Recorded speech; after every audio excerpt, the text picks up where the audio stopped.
Shalom, senang sekali kita bisa berjumpa kembali dalam ibadah online kelompok tubuh bersama kita kali ini. Puji Tuhan, kita mendapat karunia kasih Tuhan karena kita diberi kesempatan untuk berjumpa dan bersekutu pada hari ini. Kepada Bapak, Ibu, dan Saudara sekalian yang dikasihi Tuhan, kami mengucapkan selamat pagi untuk saudara-saudara kita yang berada di New York, dan selamat siang kepada saudara-saudara kita yang berada di Eropa, dan selamat malam untuk saudara-saudara kita yang bergabung dan berada di Indonesia. Puji syukur kita panjatkan kepada Tuhan kita Yesus Kristus untuk penyertaan kita sepanjang waktu sejak terakhir perjumpaan kita bulan lalu. Ini semua semata-mata hanya karena kemurahan dan kasih karunia yang diberikan Tuhan kepada kita. Kiranya penyertaan dan pimpinan Tuhan menyertai kita sepanjang ibadah kita hari ini, dari awal hingga akhirnya. Dan Tuhan juga mengaruniakan kita kerendahan hati dan sukacita, dan Tuhan juga membukakan mata hati kita, telinga kita, untuk menerima dan mendapatkan berkat kebenaran firman Tuhan yang sebentar lagi kita akan peroleh dari Ibu Alida, yaitu pelajaran akan kebenaran firman Tuhan tentang karya keselamatan. Tiba saatnya kita akan memulai ibadah kita. Mari kita siapkan hati kita dan pikiran kita untuk belajar firman dan memuji Tuhan di dalam nama Bapa dan Putra dan Roh Kudus. Amin. Firman Tuhan yang akan mengawali ibadah kita hari ini diambil dari Ibrani 11 ayat 1 sampai 3, yaitu iman adalah dasar dari segala sesuatu yang kita harapkan dan bukti dari segala sesuatu yang tidak kita lihat. Sebab oleh imanlah telah diberikan kesaksian kepada nenek moyang kita, karena iman kita mengerti bahwa alam semesta dijadikan oleh firman Allah, sehingga apa yang kita lihat telah terjadi dari apa yang tidak kita lihat. Demikian firman Tuhan. Dari firman yang baru saya bacakan, menunjukkan bahwa kita memerlukan iman yang besar. Iman adalah dasar dan fondasi atau landasan perkenanan kita kepada Tuhan. Dan iman harus terus bertumbuh dan bertambah dalam proses hidup kita. Seperti Tuhan Yesus katakan bahwa iman haruslah seperti biji sesawi yang tumbuh besar dan menjadi pohon yang rindang. Sekalipun banyak hal-hal yang tidak dapat kita cerna oleh mata jasmani kita dari pelajaran yang kita dapatkan tentang sejarah penebusan, kita tahu bahwa sebagaimana yang terjadi pada bangsa Israel yang disebabkan oleh iman percaya mereka yang tipis dan tidak bertumbuh, Allah telah mengenapi semua yang telah Dia janjikan dengan membuat mereka berkelana di padang gurun selama 40 tahun lamanya. Iman adalah keyakinan yang kuat bahwa apa yang kita harapkan pasti akan terjadi. Akan tetapi iman tidak hanya mendengar dan percaya saja, iman harus kita lakukan dan kita imani dan kita percayai. Marilah kita bangun iman kita yang telah dikaruniakan Allah kepada kita di dalam Kristus. Mari kita sama-sama berdoa dan menyatukan hati kita. Bapak di surga, kami datang pada hari ini untuk menyerahkan hati kami ya Bapak, dan memohon pimpinan dan pertolongan-Mu, supaya pada saat kami mendengar perkataan dan firman yang sebentar lagi disampaikan oleh Ibu Alida, kami boleh mendapat hikmat kemudahan untuk menanam bibit firman-Mu, agar tumbuh besar dan berakar kuat. Kami percaya ya Bapa, Engkau yang menuntun kami dalam setiap langkah hidup kami, dan iman kami pun boleh bertumbuh pesat. Kami mau mengucap syukur atas karunia-Mu dengan menghadirkan Ibu Alida dan Ibu Heni dalam pertumbuhan iman kami. Urapi Ibu Alida ya Bapak saat beliau menyampaikan firman-Mu bagi kami. Berkati ibadah kami hari ini ya Bapak, dari awal sampai akhir. Dengan iman percaya melalui Yesus Kristus anak-Mu, kami mengucap syukur dan mengangkat doa kami ini. Amin. Selanjutnya kita akan memuji dan menyembah Tuhan dengan puji-pujian yang dibawakan oleh saudara kita Murni Brandes. Silahkan Kak Murni.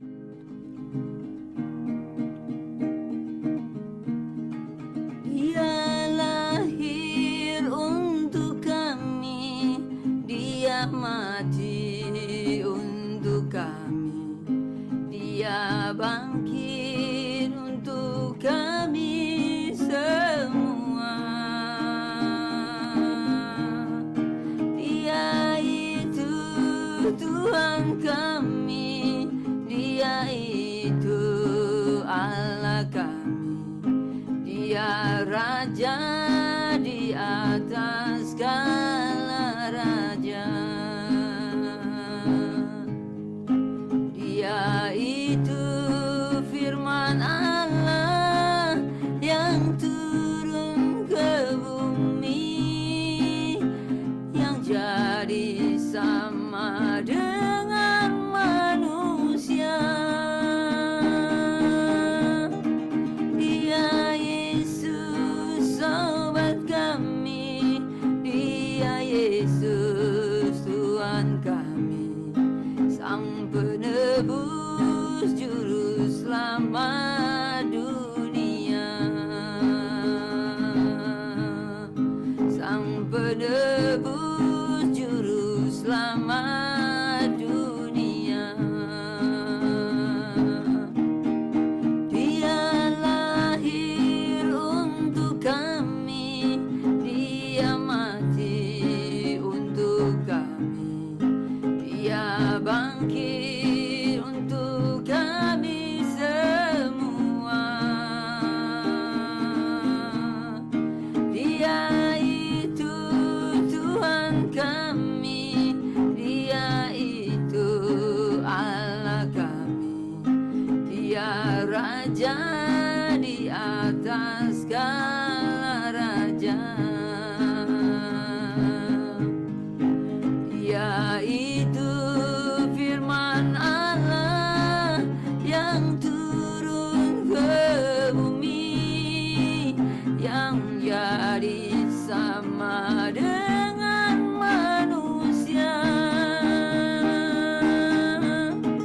Dia Yesus sobat kami, dia Yesus Tuhan kami, Sang Penebus Juru Selamat dunia,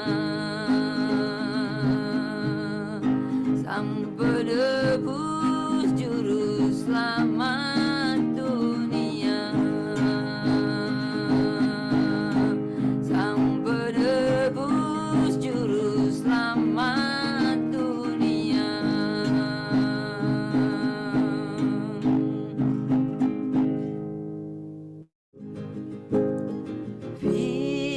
Firman-Mu pelita bagi kakiku, terang bagi jalanku. Firman-Mu pelita bagi kakiku, terang bagi jalanku. Waktu ku bimbang dan hilang jalanku, tetaplah Kau di sisiku, dan takkan ku takut asal Kau di dekatku, besertaku selamanya. Firman-Mu pelita bagi kakiku, terang bagi jalanku. Firman-Mu pelita bagi kakiku, terang bagi jalanku.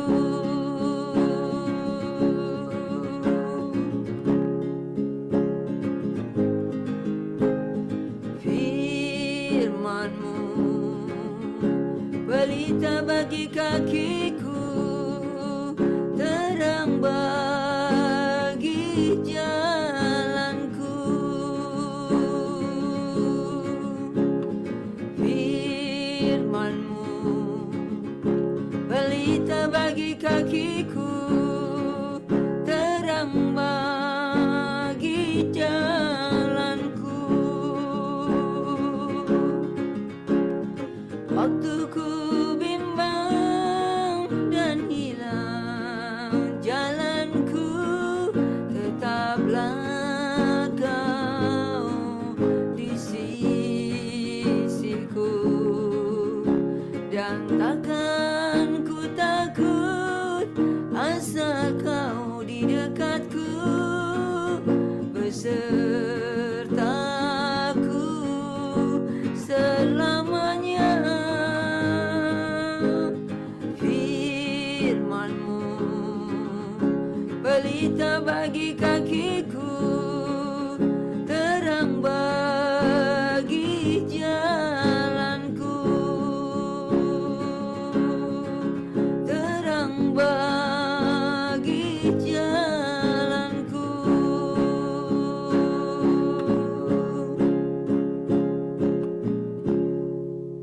Kak Murni untuk pujian dan penyembahannya. Kiranya semua pujian dan penyembahan ini boleh menyukakan hati Tuhan. Firman Tuhan adalah pelita bagi kaki kita semua, supaya kita tidak tersesat. Itu yang Tuhan inginkan, karena Tuhan mengasihi kita dengan begitu luar biasa. Dan Dia lahir untuk kita semua yang mau taat kepadanya. Marilah saudara-saudara sekalian, kita buka hati dan pikiran kita untuk menerima firman Tuhan dengan iman dan harapan, dan kita serahkan semua apa yang ada pada kita, hati kita, konsentrasi kita, dan kasih kita kepada Tuhan, supaya Tuhan memperkenankan firman-Nya, kita mengerti. Silahkan Ibu Alida, dan dalam pembacaan firman nanti akan dibantu oleh Indah Nimaya. Hari ini kita akan lanjutkan bagian keempat dari 40 tahun perjalanan padang gurun. Bulan lalu kita sudah belajar bagian ketiga, yaitu perjalanan dari Ritma sampai sebelum Kades, ya. Dan sekarang kita akan membahas mengenai rute yang warna ungu ini, ya. Perjalanan dari Kades sampai ke Sungai Zeret. Itu ada 6 tempat perkemahan. Berikutnya ini adalah Kades. Saya tunjuk Kades. Ini di Kades di sini nih. Ada bisa lihat nggak Kades? Nomor 32 kecil memang di sini. Kan selama kemarin bulan lalu kita membahas yang warnanya merah ini. Jalur warna merah, ya.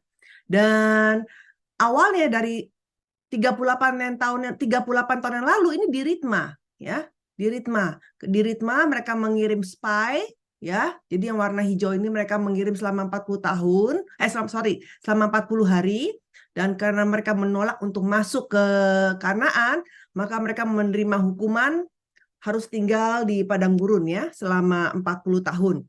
Nah, setelah putar-putar, ya, di warna merah ini selama 38 tahun, dan akhirnya mereka kembali ke tempat yang Ritma.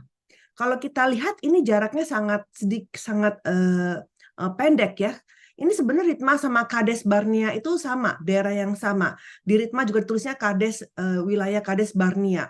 Jaraknya tuh karena perkemahan umat Israel tuh sangat besar, ukurannya sampai 8 km, ya, sehingga mereka punya perkemahan juga sampai di Kades sebenarnya, ya. Nah, jadi mulai hari ini kita akan membahas yang warnanya ungu. Yang warnanya ungu seperti ini, ya, warnanya ungu. Nah, tolong dibaca, Bu. Ya. Firman diambil dari Bilangan 33 ayat 36. Mereka berangkat dari Esion Geber, lalu berkemah di padang gurun Sin, yaitu Kades. Ya, jadi pada Kades juga disebut juga padang gurun Sin, ya. Apa arti nama Kades? Kades artinya tempat yang dibedakan dengan kudus, ya. Nah, saya tadi sudah jelaskan bahwa lokasinya itu sama dengan Ritma, ya, perkemahan yang ke-30, perkemahan yang ke-14. Nah, tentunya setelah 38 tahun mereka putar-putar-putar di padang gurun, dan ternyata mereka 38 tahun kemudian, ya, bayangkan ya, 38 tahun kemudian berarti kondisi fisik kita sudah lemah, rambut kita sudah ubanan, ya. Terus kita menginjak di tempat yang sama, di tempat kita dahulu menerima hukuman, ya. Nah, jadi pasti ya, ketika sampai di tempat yang sama, pasti ada rasa haru, ya. Aduh, harusnya 38 tahun yang lalu kita sudah bisa masuk ke Kanaan. Tapi karena kita tidak taat, maka kita harus putar-putar, ya, seperti itu. Ya. Jadi karena mereka tidak percaya, maka pekerjaan misi kudus untuk bisa menaklukkan tanah Kanaan menjadi tertunda.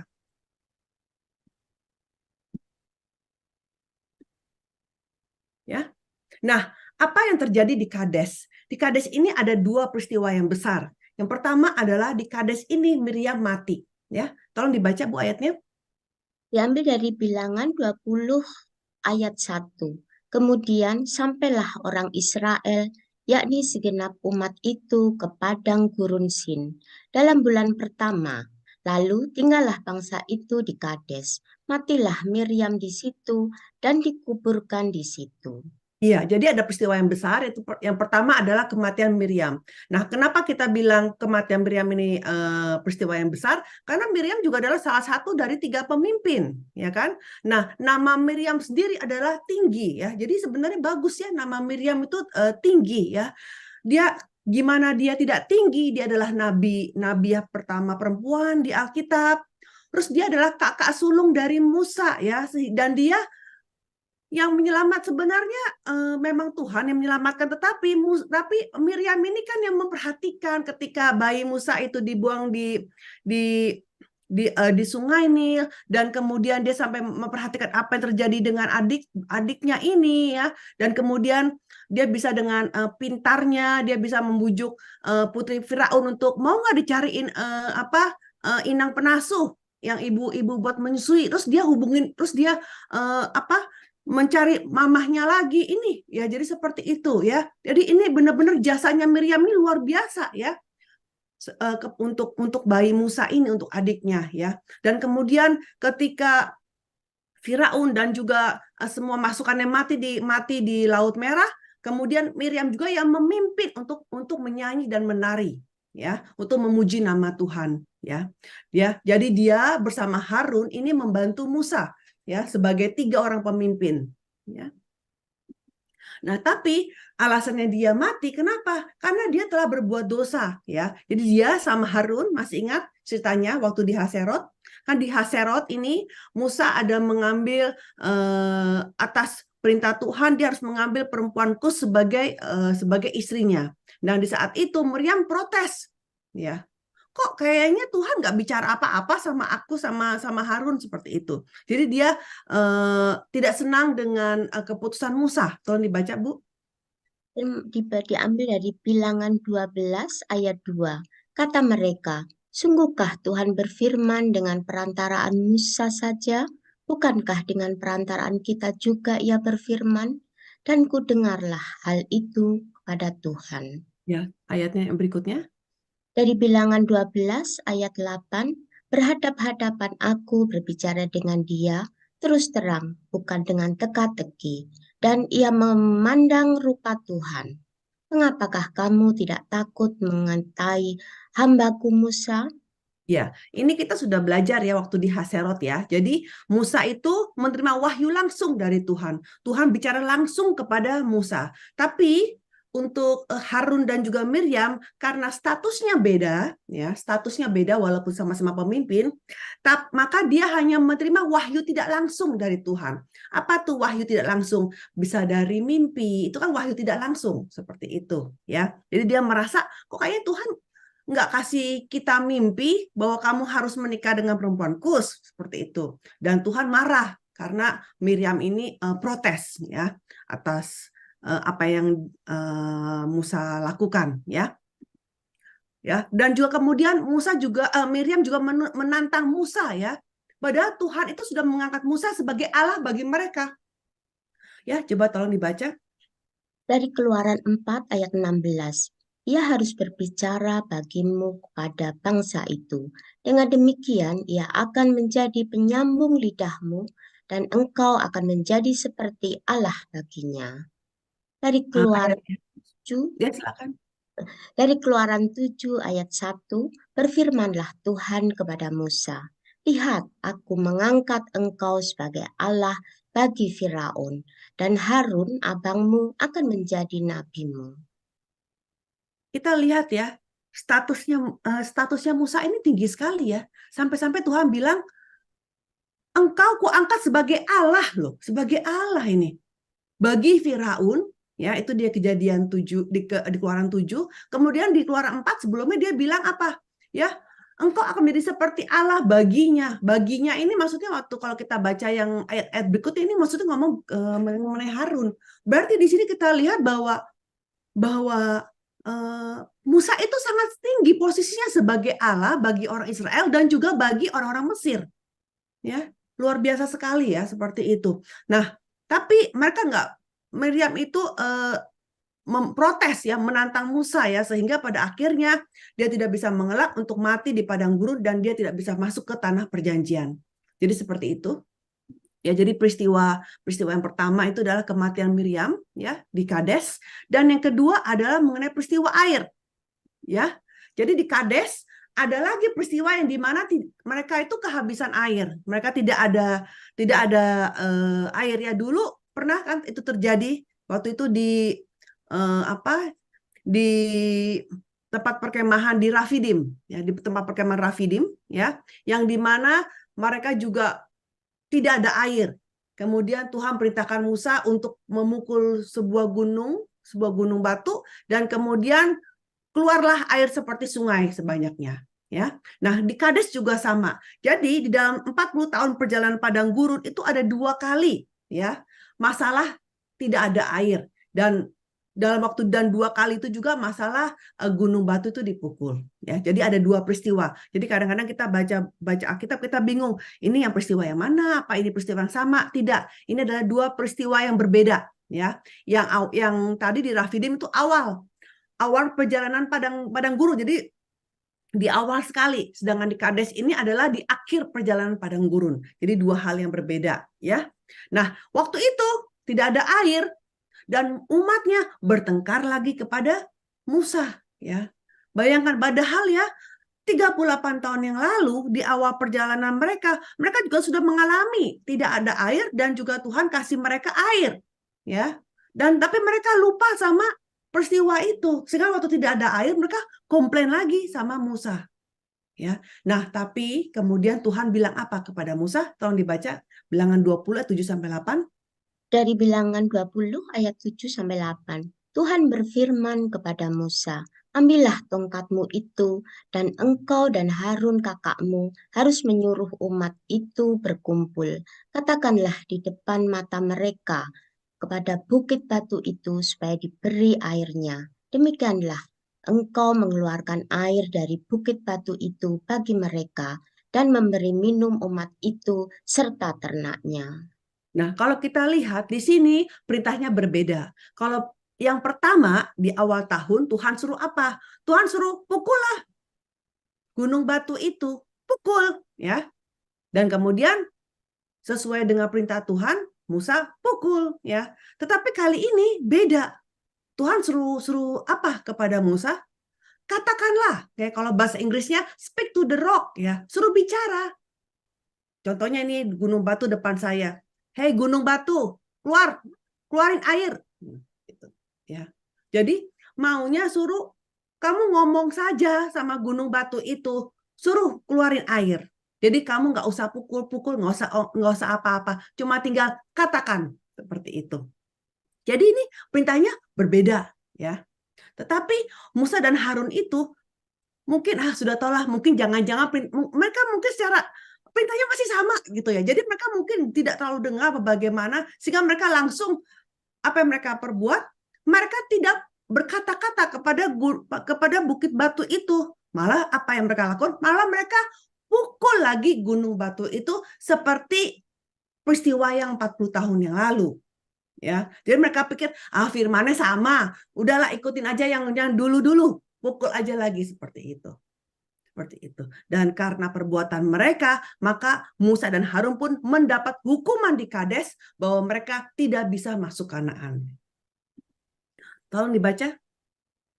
Firman dari Bilangan 20 ayat 9 sampai 12. Lalu Musa mengambil tongkat itu dari hadapan Tuhan, seperti yang diperintahkannya kepadanya. Ketika Musa dan Harun telah mengumpulkan jemaah itu di depan bukit batu itu, berkatalah ia kepada mereka, "Dengarlah kepadaku, hai orang-orang durhaka. Apakah kami harus mengeluarkan air bagimu dari bukit batu ini?" Sesudah itu Musa mengangkat tangannya, lalu memukul bukit batu itu dengan tongkatnya 2 kali. Maka keluarlah banyak air sehingga umat itu dan ternak mereka dapat minum.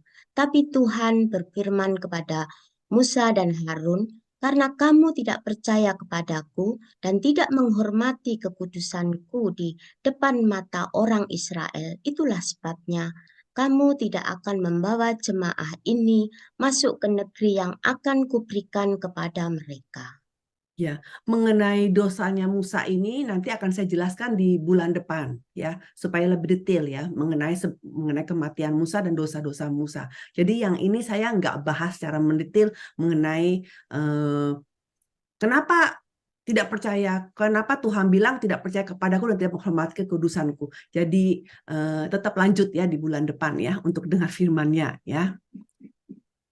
Nah, tapi karena peristiwa di Kades itu artinya kan kudus ya, sehingga di Kades ini menyadarkan kita apa ya, kita yang sedang lagi berjalan di jalan iman menuju surga ini penting sekali yang namanya kudus ya, karena untuk bisa masuk ke tanah perjanjian itu ada pintunya, yaitu apa? Kekudusan ya. Jadi kita harus wajib kita miliki ya.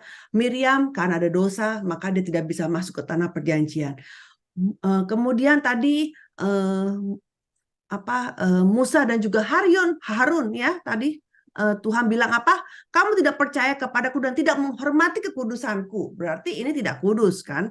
Sehingga karena itu juga Tuhan memberikan hukuman kepada Musa dan Harun, mereka tidak bisa pergi ke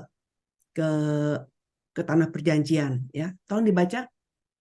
Dari Ibrani 12 ayat 4. Berusahalah hidup damai dengan semua orang dan kejarlah kekudusan, sebab tanpa kekudusan tidak seorang pun akan melihat Tuhan. Ya, terus. Petrus ayat 1:15, tetapi hendaklah kamu menjadi kudus di dalam seluruh hidupmu, sama seperti Dia yang kudus yang telah memanggil kamu. Ya. Nah, setelah dari Kades, kemudian mereka berjalan kemana? Ke Gunung Hor ya. Saya bacakan, mereka berangkat dari Kades lalu berkemah di Gunung Hor di perpaduan tanah Edom. Saya kasih tahu mana itu. Nah ya, jadi ini dari Kades, kemudian nomor 32 harus dia ke sini ya. Ini Gunung Hor ya. Gunung Hor ya. Nah, apa artinya Gunung Hor ya? Hor artinya gunung dari antara gunung-gunung. Nah, setelah Miriam mati, ya, di tempat berikutnya ternyata apa yang terjadi? Ada peristiwa besar lagi, yaitu Harun mati. Ya, jadi di sini Harun mati di atas Gunung Hor, ya, dan kemudian anaknya yang bernama Eleazar itu menjadi imam besar yang kedua. Nah, di sini Harun mati di hari pertama bulan kelima di tahun ke-40. Nanti ada ayatnya kita baca. Ya, bayangkan, cocok sekali Gunung Hor ini dengan Harun. Karena Harun kan kalau namanya imam itu seperti kayak gunung ya, yang imannya kan seperti gunung. Jadi dari antara gunung-gunung ya, dari antara imam-imam, Harun adalah imam besar sehingga dia artinya gunung dari antara gunung-gunung. Ya, seperti itu.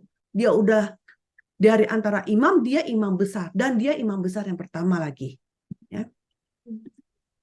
ya. Jadi kita lihat di sini pun kita belajar bahwa Harun pun ya karena dia berbuat dosa, maka dia pun tidak bisa untuk masuk ke tanah perjanjian. Tolong dibaca. Dari Bilangan 20 ayat 25 sampai 28. Panggillah Harun dan Eleazar anaknya, dan bawalah mereka naik ke Gunung Hor. Tanggalkanlah pakaian Harun dan kenakanlah itu kepada Eleazar anaknya. Kemudian Harun akan dikumpulkan kepada kaum leluhurnya dan mati di sana. Lalu Musa melakukan seperti yang diperintahkan Tuhan. Mereka naik ke Gunung Hor, sedang segenap umat itu memandangnya. Musa menanggalkan pakaian Harun dan mengenakannya kepada Eleazar anaknya. Lalu matilah Harun di puncak gunung itu. Kemudian Musa dengan Eleazar turun dari gunung itu. Iya, di sini kita lihat jelas sekali ya, bukan Harun yang mencopot bajunya ya, mencopot jubahnya ya. Kan ada jubah imam besar kan yang ada kayak 12 batu yang mewah sekali seperti itu ya. Baju imam besarnya dicopot dan Musa yang menanggalkannya dan memakaiannya kepada Eleazar. Ya, jadi orang yang tidak taat firman itu tidak bisa mengelak untuk ditanggalkan jubahnya. Nah, kita lihat meskipun Harun itu matinya di umur 123 tahun, tapi kematiannya bukanlah kematian yang alami karena dia sudah tua, ya. Tapi dia mati sesuai titah Tuhan. Tolong dibaca. Dari Bilangan 33 ayat 38. Ketika itu Imam Harun naik ke Gunung Hor sesuai dengan titah Tuhan. Dan di situ ia mati pada tahun ke-40 sesudah orang Israel keluar dari tanah Mesir. Pada bulan yang kelima pada tanggal 1 bulan itu. Iya, jadi dia mati jelas-jelas ayat bilang apa? Sesuai dengan titah Tuhan. Ya. Nah, kita akan melihat sekarang apa sih kenapa sih harus mati di padang gurun juga? Ya. Nah, Alkitab menjabarkan ada 4 garis besar dosa Harun yang tampak di Alkitab. Ya. Yang pertama adalah dosa menghasut, nanti saya akan jelaskan satu persatu ya. Dosa menghasut umat Israel untuk menyembah berhala anak lembu emas. Kemudian yang kedua, dosa salah memimpin umat Israel sehingga membuat mereka lepas kendali sehingga menjadi buah cemooh bagi lawan mereka. Kemudian yang ketiga, dia bersama Miriam mencela Musa. Ini tadi udah dibahas ya, kenapa dosanya. Ya. Kemudian yang keempat adalah bersama Musa tidak menghormati kekudusan Allah. Jadi nanti yang mengenai poin nomor 4 ini akan saya jelaskan di bulan depan ketika kita membahas dosanya Musa. Ya, kan dosa Musa sama dosa Harun di Kades ini sama ya, mereka berdua barengan. Nah sekarang yang khusus dosanya Harun sendiri itu kan adalah di nomor 1 dan nomor 2. Nah sekarang saya akan jelaskan dosa yang pertama dan kedua ini. Yang pertama adalah dosa menghasut umat Israel untuk menyembah berhala anak lembu emas. Nah waktu itu apa yang terjadi? Kan Musa itu naik ke atas Gunung Sinai. Ya, Musa berpuasa, tidak makan, tidak minum selama 40 hari untuk bisa menerima 2 loh batu dari Allah. Nah, sekarang umat Israel yang ada di bawah, mereka pikir, kok Musa nggak balik-balik? Karena pada pendakian yang sebelum-sebelumnya itu selalu turun di hari yang sama. Tapi kali ini sampai 40 hari belum turun-turun.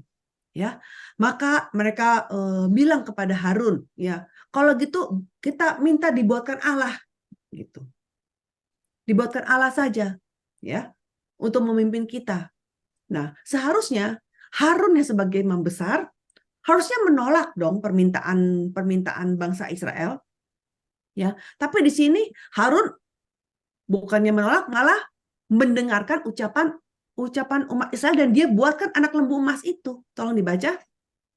Dari Keluaran 32 ayat 2 sampai 5. Lalu berkatalah Harun kepada mereka, tanggalkanlah anting-anting emas yang ada pada telinga istrimu, anakmu laki-laki dan perempuan, dan bawalah semuanya kepadaku. Lalu seluruh bangsa itu menanggalkan anting-anting emas yang ada pada telinga mereka dan membawanya kepada Harun. Terimanyalah itu dari tangan mereka, dibentuknya dengan pahat dan dibuatnyalah daripadanya anak lembu tuangan. Kemudian berkatalah mereka, "Hai Israel, inilah Allahmu yang telah menuntun engkau keluar dari tanah Mesir." Ketika Harun melihat itu, didirikannya mezbah di depan anak lembu itu. Berserulah Harun, katanya, "Besok hari raya bagi Tuhan." Iya, jadi jelas sekali di sini ya bahwa Harun malah meladeni umat Israel dan dia yang membuatkan anak lembu tuangan. Berarti ini dosa besar kan? Ya. Jadi bukannya dia sebagai pemimpin, bukannya kamu sabar saja, tunggu Musa ya. Karena waktu itu Musa sudah berpesan kepada kami semua, kepada para tua-tua semua, bahwa kali ini dia akan pergi cukup lama ya. Jadi seperti itu. Tapi Harun itu mau hanya mendengarkan umat dan dia buatkan dan dia malah yang memimpin seperti itu. Itu dosa Harun yang pertama. Dan kemudian apalagi lucunya, ketika Musa turun, ya, Musa tentu tanya dong sama Harun ya, apa yang terjadi? Ya, dia nanya, kan kamu sebagai pemimpin di sini, apa yang terjadi? Dan Harun bohong lagi sama dia. Apa katanya? Coba tolong dibaca. Dari Keluaran 32 ayat 24. Lalu aku berkata kepada mereka, siapa yang empunya emas haruslah menanggalkannya. Mereka memberikannya kepadaku dan aku melemparkannya ke dalam api dan keluarlah anak lembu ini. Ya. Oh, sepertinya kok kayak mujizat amat ya. Dilempar ke api langsung tiba-tiba muncul anak lembu ini, ya kan? Seperti itu ya. Jadi di sini kita lihat bahwa Harun itu sepertinya mau mengurangi dosanya ya dengan berkata-kata, nggak tahu tuh muncul sendiri seperti itu ya. Jadi dia berbohong kepada Musa ya. Itu dosa dia yang pertama. Terus dosa yang kedua adalah dia juga tidak membantu umat Israel berjalan di jalan keadilan firman Tuhan, malah membuat mereka lepas kendali, ya, sehingga menjadi cemooh bagi lawan mereka. Tolong dibaca. Dari Keluaran 32 ayat 25.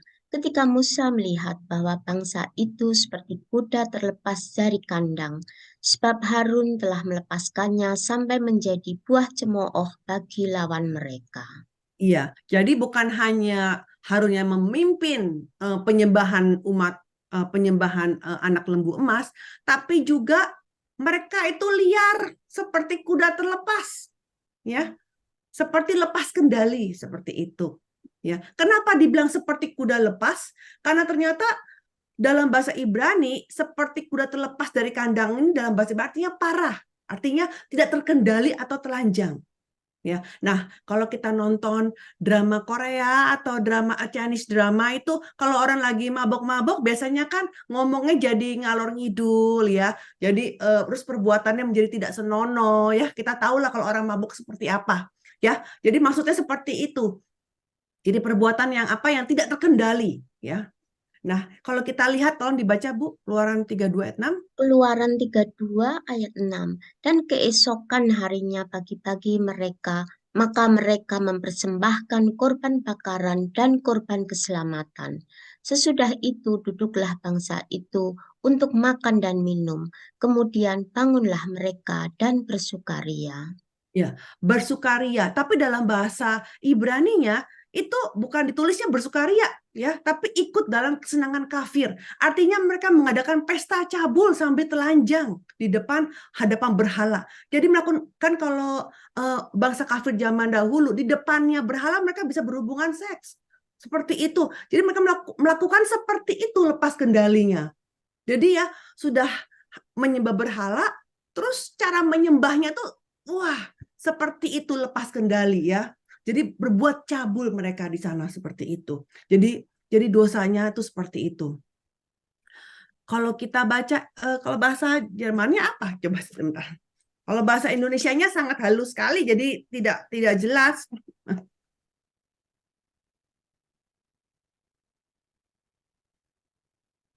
Kalau bahasa Inggrisnya kan and rose up to play, ya nggak jelas ya. Kalau saya nggak tahu bahasa Jermannya apa, ya. Tapi kalau dalam bahasa Ibraninya itu ternyata apa? Ya telanjang, ikut dalam kesenangan kafir, ya. Jadi kalau zaman dahulu orang-orang kafir itu yang menyembah berhala itu mereka mengadakan seperti itu, pesta jabul, ya.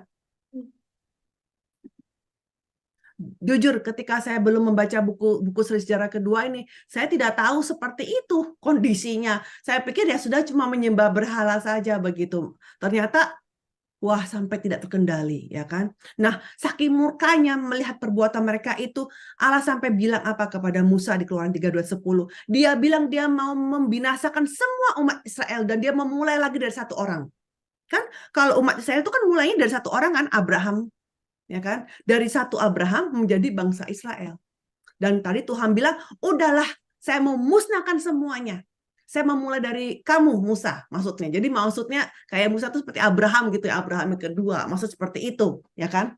Ya kan? Tapi tidak seperti itu ya, karena abis itu Musa langsung berdoa kepada Tuhan ya, minta pengampunan untuk bangsa Israel ini ya. Dan kemudian buru-buru Musa turun ya, turun ke kaki gunung dan Musa memecahkan dua loh batu ini. Kan dua loh batu ini seperti kontrak kan? Ada dua ya, satu untuk umat Israel, satu untuk Tuhan ya. Kalau Musa bawa terus ya, berarti umat Israel itu melanggar perintah bahwa mereka menyembah berhala ya kan, sehingga akan dibinasakan oleh Tuhan. Jadi buru-buru ibaratnya kalau kita kontrak kita nggak suka kita sobek kontraknya. Jadi sama Musa dua loh batu itu dipecahkan supaya perjanjiannya batal dan Tuhan nggak bisa bunuh orang, nggak bisa membinasakan umat Israel. Ya. Jadi perbuatan Musa itu justru menyelamatkan umat Israel dari dibinasakan oleh Tuhan total semuanya. Ya. Nah, setelah itu mereka sama Musa kemudian anak lembunya itu dibakar ya, ditumbuk halus, terus dikasih air, terus mereka suruh minum air kutuk itu, ya. Dan kemudian Musa bilang, "Siapa yang berdiri di hadapan Tuhan?" Dan kemudian ternyata suku Lewi ya ada berdiri bersama dengan Musa ya. Nah, ketika itu suku Lewi membunuh orang-orang yang telah berbuat cabul, yang telah menyembah berhala. Ada berapa? Wah, banyak sekali. Ada 3.000 orang mati. Ya. Dan saking banyaknya sampai-sampai Tuhan bilang apa? Dia mau bunuh bunuh Harun. Ya, tolong dibaca. Dari Ulangan 9 ayat 20. Juga kepada Harun Tuhan begitu murka sehingga ia mau membinasakannya.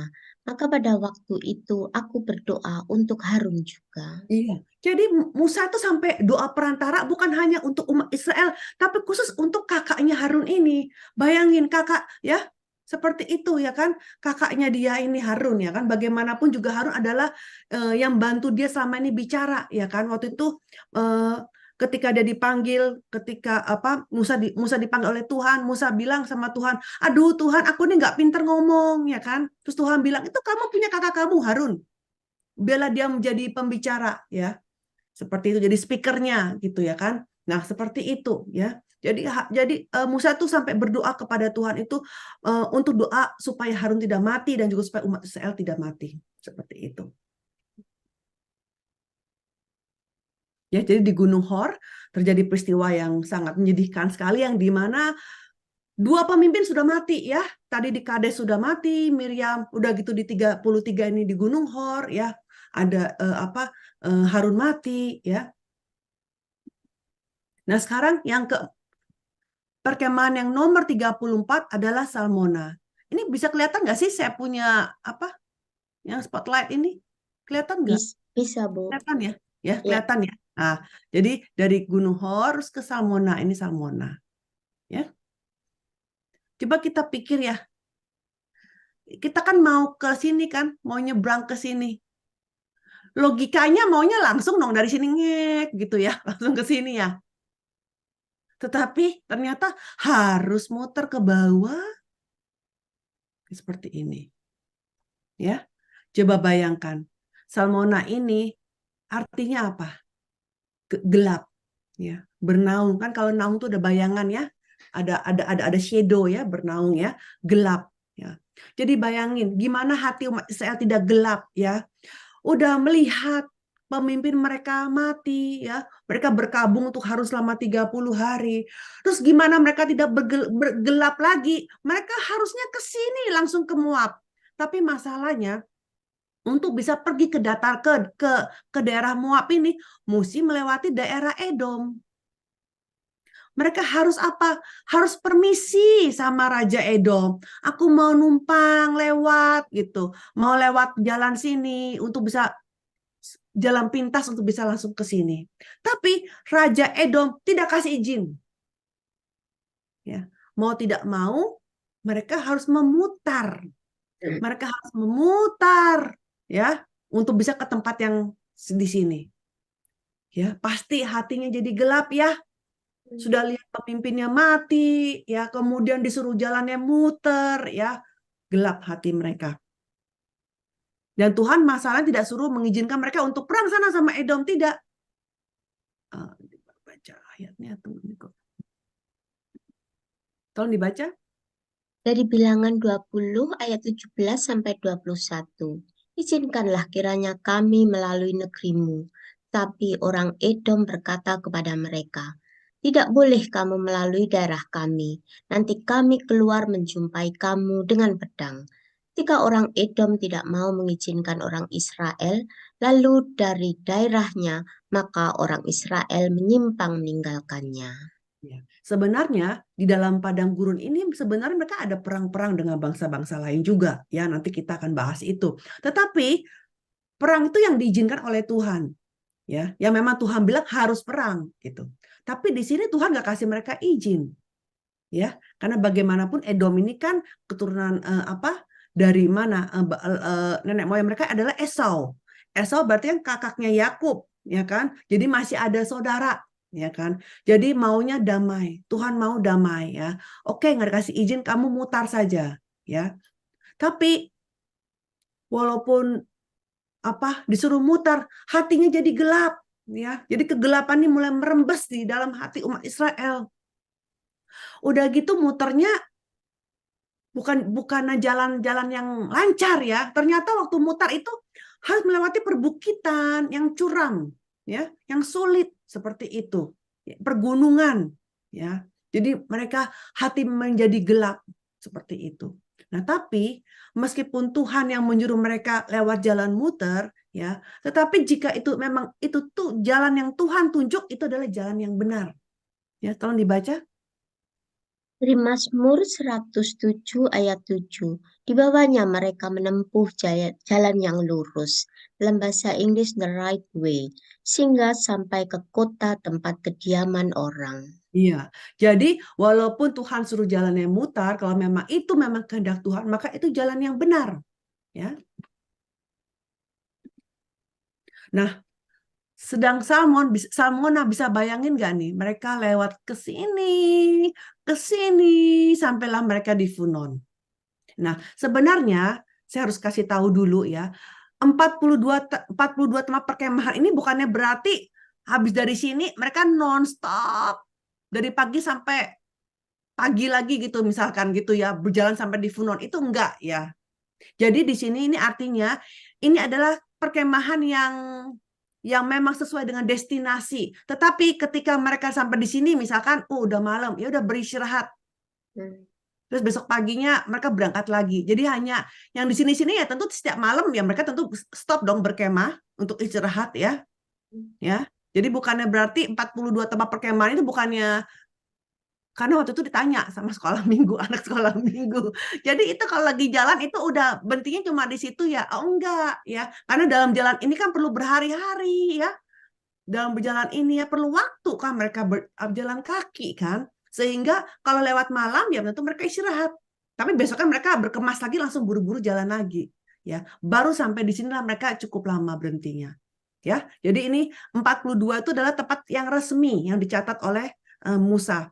Yang mana tentunya di setiap tempat hari Minggu pasti di setiap malamnya itu pasti mereka istirahat, itu seperti itu ya. Nah, mereka berkemah di Funon. Nah, apa yang terjadi di Funon? Ternyata di Funon mereka digigit ular tedung. Dan karena itu ular yang berbisa, ketika digigit mereka sekarat dan mati. Kalau begitu apa penyebabnya? Sudah jalan jauh-jauh kok mereka cuma mati digigit ular, ya kan? Tolong dibaca. Dari Bilangan 21 ayat 4 sampai 6. Setelah mereka berangkat dari Gunung Hor, berjalanlah ke arah Laut Teberau untuk Ya, mengelilingi ini jalan tanah. Laut Tebrau ini ya, jalan Laut Tebrau ini ya, jalan Laut Merah sama Laut Tebrau sama ya. Terus, Maka bangsa itu tidak dapat lagi menahan hati di tengah jalan. Lalu mereka berkata-kata melawan Allah dan Musa. Mengapa kamu memimpin kami keluar dari Mesir, supaya kami mati di padang gurun ini? Sebab di sini tidak ada roti dan tidak ada air. Dan akan makan hambar ini kami telah muak. Lalu Tuhan menyuruh ular-ular tedung di antara bangsa itu yang memakut mereka sehingga banyak dari orang Israel yang mati. iya. Ini makan hambar ini maksudnya mana ya? Mana ini makan hambar ini ya? Mana yang setiap hari turun? Yang awalnya ketika makan katanya apa? Rasanya seperti kue madu, ya, manis. Tapi kok bisa jadi hambar, ya kan? Padahal rotinya sama, mananya sama, ya, seperti itu. Kalau hati sudah tidak senang, dikasih makan apa juga rasanya tidak enak, ya, seperti itu, ya. Tidak ada sukacitanya, ya. Nah, pelajarannya apa di Funon ini? Karena kenapa? Karena mereka harus berjalan di jalan yang panjang, curam, ya susah, ya. Sehingga akhirnya apa? Meledak hati mereka. Yang tadi cuma diam, gelap, ya. Akhirnya nggak tahan lagi, mereka meledak dan dia ngomong aja sesuka hatinya mereka, ya. Jadi tidak dapat lagi menahan hati. Dalam Ibrani adalah kasar, ya, yaitu menunjukkan keadaan yang sulit untuk sabar, sudah akhirnya meledak, ya. Pernah nggak sih kita kadang-kadang lihat anak kita telah berbuat salah, kita diamin, tapi aduh hatinya sudah benar sudah ini, tapi akhirnya nggak tahan, kita meledak, kita marah seperti itu ya. Nah seperti itu ya. Nah jadi di sini ceritanya umat saya udah tahan nih di Salmona, dari Gunung Hor, Salmona ditahan-tahan sampai di Funon mereka akhirnya meledak dan mereka langsung berkeluh kesah kepada Tuhan ya. Sampai-sampai apa katanya? Mereka sudah terima 40 tahun makanan gratis ya, mereka terima loh. Nggak usah kerja mereka itu. Mereka terima mana dari sorga ya. Tapi jadi umpatan. Yang tadinya rasa kayak kue madu menjadi makanan hambar. Ya. Pada akhirnya mereka semua dapat kasih karunia ini, tabungan mereka yang sudah ditumpuk itu menjadi kebuang semua. Ya, hanya ada tinggal keluh kesah saja. Nah, selama 40 tahun ini Tuhan sudah menjaga mereka dengan tiang awan dan tiang api supaya binatang buas kayak kalajengking, ular tidak bisa menyamperin tenda mereka sehingga mereka tidak tergigit. Nah, ya. Jadi ketidaktaatan umat Israel itu seperti kehidupan yang matahari tenggelam, ya. Matahari terbenam ya seperti arti nama Funon. Ya. Kan kalau taat itu kan mataharinya terbenam. Terus sore, terus seperti kayaknya agak-agak sore warnanya orange lama-lama gelap dan semakin gelap. Ya kan seperti itu. Amsal 4 ayat 18 ayat 19 tolong dibaca. Amsal 4 ayat 18 sampai 19. Tetapi jalan orang benar itu seperti cahaya fajar yang kian bertambah terang sampai rembang tengah hari. Jalan orang fasik itu seperti kegelapan. Mereka tidak tahu apa yang menyebabkan mereka tersandung. Iya. Ya. Jadi di sini Musa ya dia berdoa kepada Tuhan dan Tuhan menyuruh untuk Musa membuat ular tembaga dan ditaruh di atas tiang. Ya, sebenarnya saya mau bicara sebenarnya bukannya Tuhan yang menyuruh ular-ular tedung, ya, tapi tidak. Tapi Tuhan tidak menjaga mereka lagi gitu. Jadi sebenarnya sudah banyak ularnya di padang gurun, ya. Ular itu sudah ada, ya. Kalajengking juga sudah ada di situ. Tetapi kenapa sampai hari ini ular tidak bisa menggigit mereka? Karena Tuhan menjaga mereka. Tapi karena mereka terus komplain, akhirnya ya sudah, aku tidak jaga kamu lagi lah, kamu komplain terus gitu ya kan. Nah karena tidak ada penjaganya, maka ularnya bisa menggigit. Ya, jelas ya. Jadi bukan bukan Tuhan yang mengirimkan ular. Jadi tadinya nggak ada ular gitu. Tidak, sebenarnya di padang gurun ada banyak ular, ya. Tetapi Tuhan membiarkan mereka sehingga mereka menjadi tergigit. Ya, seperti itu. Nah, tapi tentu Tuhan tetap sangat murah hati dan Tuhan kasih solusi ketika Musa berdoa kepada Tuhan minta ampun, ya. Musa minta tolong kepada Tuhan dan akhirnya Tuhan suruh, ya sudah kamu buat ular tembaga, ya. Buat ular tembaga ditempa dan gitu ditaruh di tiang, ya. Dan siapapun yang telah digigit ular itu kalau melihat memandang ular tembaga itu mereka jadi hidup. Ya. Nah, ular tembaga ini di kemudian hari, ya, ini adalah nubuat, yang mana ular tembaga ini menggambarkan siapa? Yesus Kristus yang akan ditinggikan di atas kayu salib. Ya, jadi asalkan, ya, sama seperti di padang gurun. Asalkan orang itu yang tadi digigit ular dan hampir mati, ya, memandang ular tembaga, maka mereka bisa hidup. Begitu juga ketika kita percaya kepada Yesus, percaya kepada salib Yesus, maka kita pun akan bisa menerima keselamatan. Ya, kan ular itu juga melambangkan setan, ya kan, seperti itu, ya kan. Jadi ketika kita jatuh dosa, kena tergoda oleh setan, maka ketika kita bertobat, ya, ketika kita percaya kepada Tuhan Yesus dan memandang hanya kepada Yesus, maka kita pun menerima keselamatan. Tolong dibaca. Dari Yohanes 3 ayat 14 sampai 15. Dan sama seperti Musa meninggikan ular di padang gurun, demikian juga Anak Manusia harus ditinggikan, supaya setiap orang yang percaya kepadanya beroleh hidup yang kekal. Iya. Cuma di kemudian hari, ya, nanti kalau kita belajar buku ketiga, belajar buku keempat, ya, mengenai raja-raja, ya, ini ternyata ini kan ular tembaga itu kan dibawa terus sampai ke Kanaan, ya. Jadi mungkin umat Israel merasa ini luar biasa, ya, ular tembaga, ya, kita bisa hidup loh gara-gara hanya memandang ular tembaga itu, ya, sehingga pada akhirnya, ya, di zamannya raja-raja, ya, itu ular tembaga itu malah disalahgunakan, ya, bukannya sebagai kenang-kenangan, ya, bahwa oh ini sudah dulu Tuhan menyelamatkan kamu, ya, lewat ular tembaga ini, tapi malahan ular tembaganya itu dipakai sebagai berhala, sehingga nanti di zamannya Raja Yosia itu ular tembaga itu akan dimusnahkan dan dihancurkan juga, ya. Itu nanti kalau kita bahas buku keempat. Nah, kemudian habis dari Funon, kemudian mereka sampai di tempat yang ke-35, yaitu Obot. Ya. Obot itu artinya kirbat-kirbat. Kirbat itu adalah kirbat itu kantong, ya, kantong minum yang terbuat dari apa? Biasanya dari kaki binatang atau dari kepala binatang, ya, dibikin kayak botol minum yang buat perjalanan, ya. Jadi terbuat dari kulit binatang, kirbat itu. Ya. Artinya kirbat. Nah, di sini memang tidak ada peristiwa, ya, apa yang terjadi, ada peristiwa penting apa di Obot. Tapi kalau kita lihat dari arti Obot, yang artinya kirbat-kirbat, ini mau menunjukkan bahwa sebenarnya Tuhan itu maunya umat Israel itu taat sama Tuhan itu dengan suka hati, dengan rela hati, ya, bukan taat dengan terpaksa, ya. Karena kirbat itu juga menyimbolkan hati, ya, hati. Hati manusia itu adalah kirbat. Tolong dibaca. Dari Tarawih 28 ayat 9a.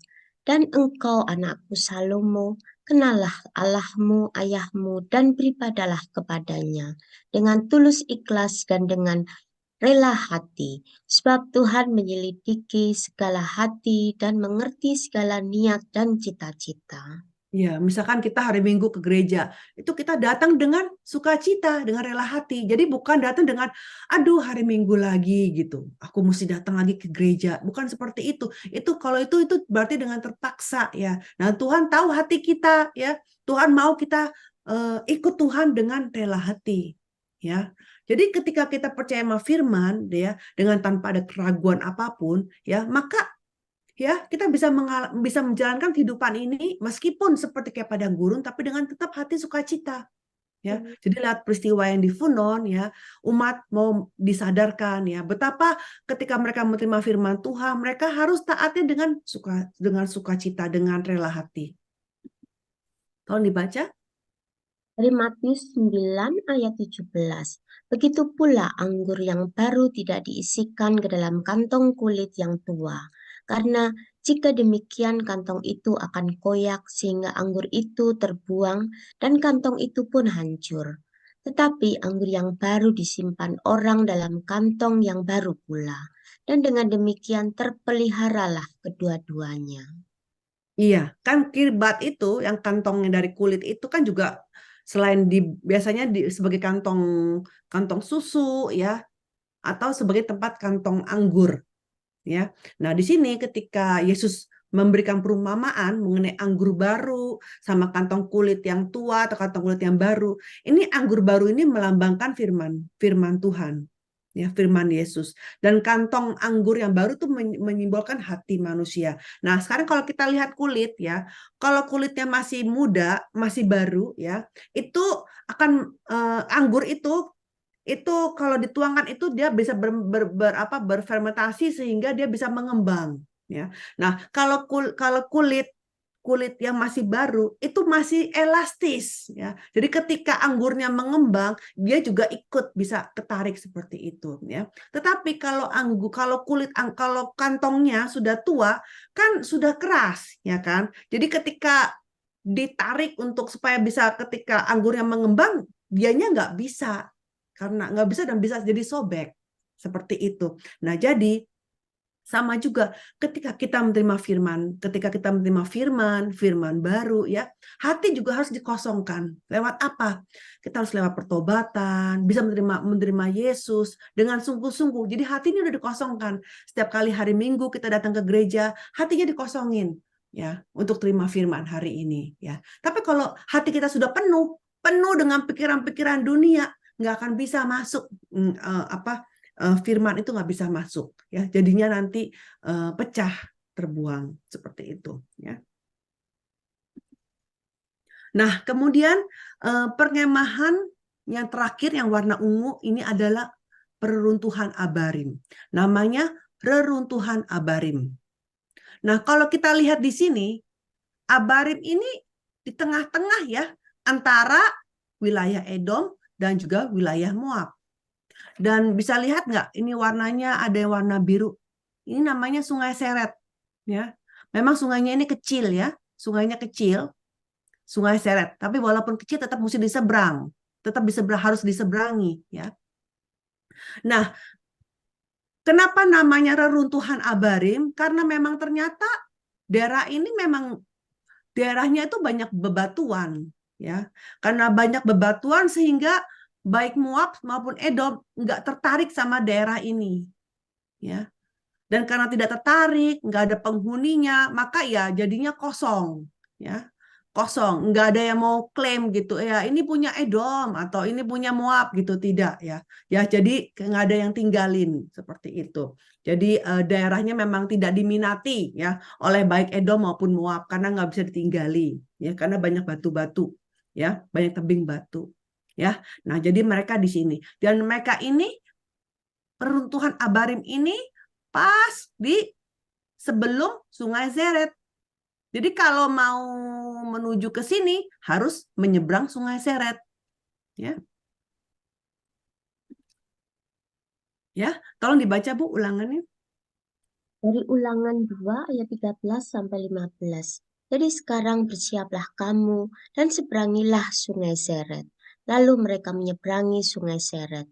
Namanya kita berjalan dari Kades Barnea sampai kita ada di seberang Sungai Seret.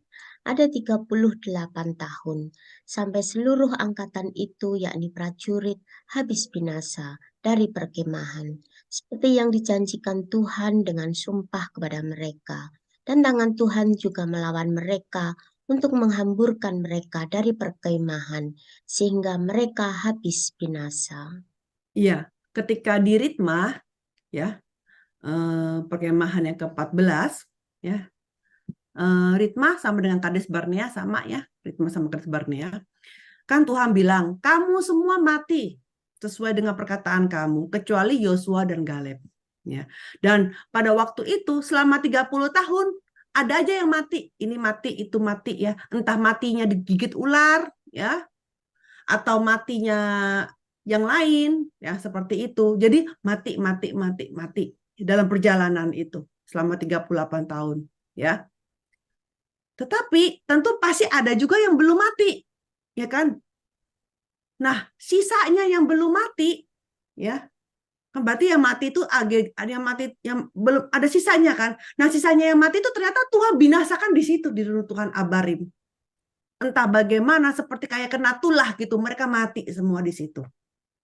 Ya. Jadi di sini sisa generasi pertama yang belum mati, matinya di sini semua di reruntuhan Abarim. Seperti kayak kena tulah gitu mereka matinya. Ya, kecuali siapa? Kecuali Yosua dan Galeb.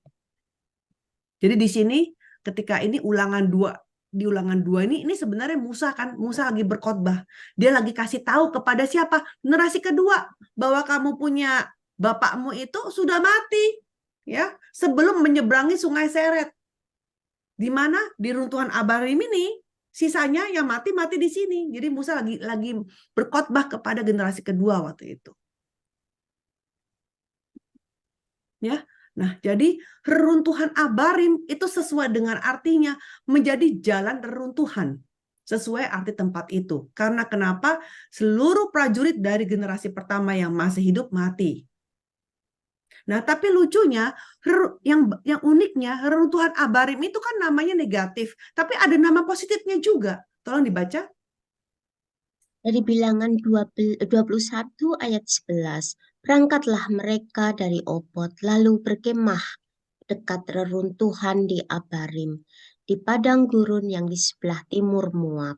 Bahasa Nah, Inggrisnya di sini menghadap matahari. ya, menghadap matahari terbit. Nah, di Bilangan 21 ayat 11 ini bahasa Indonesianya hilang kata itu, menghadap matahari terbit. Nggak ada ya. Tapi dalam bahasa Inggris, saya nggak tahu bahasa Jerman ada nggak gitu.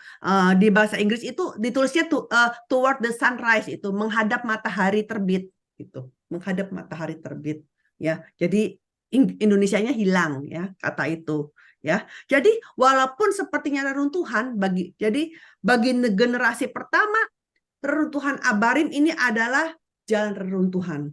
Tetapi bagi generasi kedua ini adalah seperti kayak menyongsong hidup baru gitu ya. Seperti itu ya. Ya. Mau mulai kan, kalau namanya matahari terbit berarti kan hari yang baru ya. Harapan yang baru, semangat yang baru, seperti itu. Ya. Mereka seperti ini loh, generasi kedua yang mulai mau berangkat, mau menjalankan misi kudus untuk masuk ke Kanaan. Karena mereka sebentar lagi sudah masuk ke tanah Kanaan. Sudah mau menjalankan misi yang kudus. Seperti itu. Ya. Luar biasa sekali ya artinya. Nah, sekarang saya sudah membahas jalur yang warnanya ungu ya. Nah, kali ini saya di dalam kesimpulannya saya membahas mengenai tadi yang masalahnya si Musa itu ya, yang pertama kali di Kades. Kok disuruh ngomong, disuruh speak to the rock, kenapa mesti katakan kepada bukit batu itu ya. Nah, di sini kita mau lihat ya. Nah, seluruh Alkitab, karena di buku kedua ini mengenai air keluar dari batu ini pertama kali dijelaskan di dalam sejarah ya. Jadi sebelum keluar buku kedua ini tidak ada ahli-ahli teologi yang mengerti kenapa ya kok Tuhan perintahnya beda. Kenapa Tuhan suruh Musa hanya bicara saja kepada bukit batu itu? Kenapa enggak dengan cara yang sama sih dipukul? Ya. Jadi ketika itu ahli-ahli teologi tidak mengerti kenapa itu. Tapi di buku kedua, di buku kedua ini di sejarah penebusan pertama kali dijelaskan ya oleh pendeta Abraham Pak ya mengenai kenapa Tuhan itu harus bilang kepada Musa jangan dipukul, bicara saja. Nah, ini baru luar biasa sekali ya, kita mau lihat ya. Yang namanya Alkitab itu semua kita bicara mengenai satu tokoh ya kan, yaitu Yesus Kristus. Maka dengan peristiwa air keluar dari batu juga ini semua menunjukkan kepada Tuhan Yesus ya. Rasul Paulus bilang ya bahwa Bukit batu ini adalah gambaran dari Yesus Kristus. Tolong baca, Bu. Dari 1 Korintus 10 ayat 4. Dan mereka semua minum minuman rohani yang sama, sebab mereka minum dari batu karang rohani yang mengikuti mereka, dan batu karang itu ialah Kristus. Iya. Nah, jadi peristiwa air keluar dari gunung batu itu terjadinya 2 kali. Ya, yang pertama itu di Rafidim, di perkemahan ke-10, itu di awal-awal tahun perjalanan padang gurun, dan juga di Kades yang tadi kita barusan pelajarin. Ya, dan tapi ternyata nama batunya itu kalau dalam bahasa Ibrani-nya beda. Ya, kita mau lihat setiap ayat. Nah, gunung batu yang pertama di Rafidim, tolong dibaca. Dari Keluaran 17 ayat 6. Maka aku akan berdiri di sana di depanmu, di atas gunung batu di Horeb. Haruslah kau pukul gunung batu itu dan dari dalamnya akan keluar air, sehingga bangsa itu dapat minum. Demikianlah kuperbuat Musa di depan mata tua-tua Israel. Ya, nah gunung batu ini dalam bahasa Ibrani adalah sur, ya, seperti gunung batu bongkahan yang besar, ya.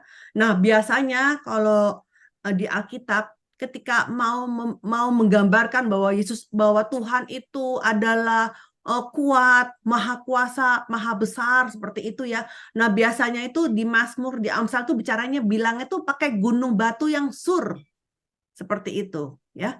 Bicara mengenai keteguhan, kekekalan Allah gitu ya. Tolong dibaca contohnya nih ya, salah satu Mazmur, ada banyak sebenarnya contoh-contohnya. Salah satu saja, baca. Dari Mazmur 19 ayat 15. Mudah-mudahan engkau berkenan akan ucapan mulutku dan renungan hatiku, ya Tuhan, gunung batuku dan penebusku. Iya. Jadi ketika bicara mengenai gunung batu, kalau kita baca itu pakainya sur. Ya, jadi gunung batu yang kayaknya kekar gitu ya, tegap ya, tidak bisa bergoyang, kekal seperti itu ya, gambaran yang seperti itu ya. Nah, kemudian tadi kan ayatnya dibilang maka aku akan berdiri di sana di depanmu di atas gunung batu. Berarti ketika Musanya pukul batu, Tuhannya lagi di mana? Lagi berdiri di atasnya batu itu. Ya kan? Lagi berdiri. Jadi sebenarnya kata lain, Musa pukul siapa? Musa pukul Tuhan. Ya. Karena dia bilang aku akan berdiri di situ dan kamu pukul gunung batunya. Tuhan pukul, jadi Musa pukul. Ini menggambarkan siapa? Bahwa Yesus Kristus itu nanti akan dipukul lewat kayu salib. Ya. Seperti itu. Bahwa Yesus itu akan mengeluarkan air hidup, firman hidup yang kekal. Dengan cara bagaimana? Dengan cara disalib, dipukul, disalibkan, ditusuk dengan lembing ya, sehingga darahnya semua keluar ya. Seperti itu. Darah dan air dibilangnya keluar ya. Jadi gunung batu. Jadi ketika Musa itu melakukan itu juga menggambarkan Yesus Kristus. Ya. Jadi ini menubuatkan bahwa nanti ketika Yesus datang, Mesias datang, dia akan disalibkan. Musa tuh pukul siapa? Pukul Tuhan, karena Tuhannya ada berdiri di situ. Ya. Tetapi gunung batu yang di Kades bilangnya beda. Tolong dibaca. Firman dari Bilangan 20 ayat 8. Ambillah tongkatmu itu, dan engkau dan Harun kakakmu harus menyuruh umat itu berkumpul. Katakanlah di depan mata mereka pada bukit batu itu, supaya diberi airnya. Demikianlah engkau mengeluarkan air dari bukit batu itu bagi mereka dan memberi minum umat itu serta ternaknya. Ya, bukit batu, kalau di sini ternyata tulisnya bukan sur, tapi sela. Ya, dan sela ini artinya apa? Retak atau terbelah. Jadi seperti batunya yang terbelah, batunya yang retak, seperti itu. Nah, tapi kalau di dalam bahasa Indonesia kalau bukit batu yang ada celahnya itu selalu dibilangnya bukit batu gitu. Ya. Jadi kalau gunung batu itu terjemahannya sur itu gunung batu. Tapi kalau yang ada celahnya dibilangnya bukit batu. Seperti di Ayub ya. Ayub 39-31 dikatakan ia diam dan bersarang di bukit batu, di puncak bukit batu dan di gunung yang sulit didatangi. Jadi seperti celah itu kan bisa buat tempat mengumpat kan? buat tempat persembunyian seperti itu. Kayak di dalamnya ada gua gitu, ada celah seperti itu. Tempat pengungsian. Lah kalau nggak ada celah, ya gimana bisa bersembunyi di situ ya kan? Tapi karena ada celah, maka bisa bersembunyi di situ ya. Banyak sekali ayat-ayatnya ya yang mengenai bahwa kita bisa bersembunyi di bukit batu itu, di bukit yang bisa ada celahnya ya. Itu Ayub, ada Amsal 30 ayat 26 ya, 1 Samuel 13 ayat 6 ya. Ini tinggal di screenshot aja, nanti tinggal dibaca ya.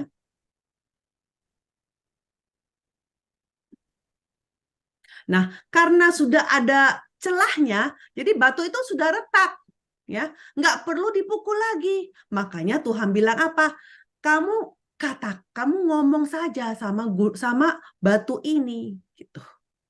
Nah, supaya airnya keluar karena batu ini sudah retak ya, tidak perlu dipukul lagi. Seperti itu ya. Cukup kamu perintahkan saja kepada batu yang sudah retak ini, seperti itu ya. Nah, jadi celah batu ini adalah mengingatkan kepada siapa? Ini semuanya bekas pukulan-pukulan Yesus kan? Kedatangan pertama sudah dipukul, masa kedatangan kedua Yesus nanti mau disalib lagi, ya kan? Makanya Tuhan marah karena kenapa? Karena ini adalah gambaran Mesias, ya. Kedatangan pertama dan kedatangan kedua, ya kan? Masa kedatangan kedua harus disalib lagi, ya kan? Seperti itu, ya. Cukup hanya katakan kepada bukit batu yang sudah retak itu tidak perlu dipukul, tetapi Musa ya suruh pakai aja firman Elma, pukul 2 kali. Bukan pukul sekali lagi, pukulnya 2 kali. Seperti itu. Makanya Tuhan langsung menghukum mereka tidak bisa masuk ke tanah Kanaan. Ya. Jadi sebabnya itu. Jadi sebabnya itu bukan hanya sekedar kamu sih nggak dengerin ya. Harusnya dengar baik-baik. Tuhan bilang katakan kamu pukul ya. Tetapi tidak sesederhana itu ya. Ya. Ternyata batunya sendiri itu menggambarkan Yesus seperti itu. Ya. Ya, karena kayu salib yang sudah dipukul Yesus, ini udah sebagai predestinasi ya. Yang waktu dia disalib dia sudah menang. Sudah menang. Cukup 1 kali aja darahnya ditumpahkan dan itu darah itu bisa menghapus semua dosa masa lalu, dosa masa sekarang dan juga dosa masa depan. Tidak perlu lagi masa depan sudah habis ya. Nanti Yesus yang kedua datang disalib lagi. Tidak seperti demikian. Ya. Wahyu 5 ayat 6 tolong dibaca. Wahyu 5 ayat 6. Maka aku melihat di tengah-tengah tahta dan keempat makhluk itu, dan di tengah-tengah tua-tua itu berdiri seekor anak domba seperti telah disembelih, bertanduk 7 dan bermata 7. Itulah ketujuh roh Allah yang diutus ke seluruh bumi. Iya, ini kan anak domba menggambarkan Yesus. Seperti telah disembelih, ini maksudnya apa? Karena sudah disalib, ya kan? Seperti itu, ya kan? Jadi nggak perlu lagi disalib di tangan kedua, ya. Nah, jadi hari ini kita sudah belajar sampai di sini. Bulan depan kita akan menyelesaikan semua perjalanan 40 tahun di padang gurun, ya. Mari kita berdoa. Allah Bapa yang di surga, pada hari ini Bapa, Engkau telah mengajarkan kami ya Bapa, tentang bagaimana dosa bersungut-sungut ini Bapa, mengenai dosa bersungut-sungut membawa kematian, ketagisan dalam hidup kami. Bapa, dalam hidup kami ini Bapa, kami sering sekali membandingkan dengan kehidupan orang-orang lain, dan pada akhirnya kami menjadi tidak puas dan kami jadi bersungut-sungut kepada orang-orang di sekitar kami, ya Bapak, dan juga kepada Engkau.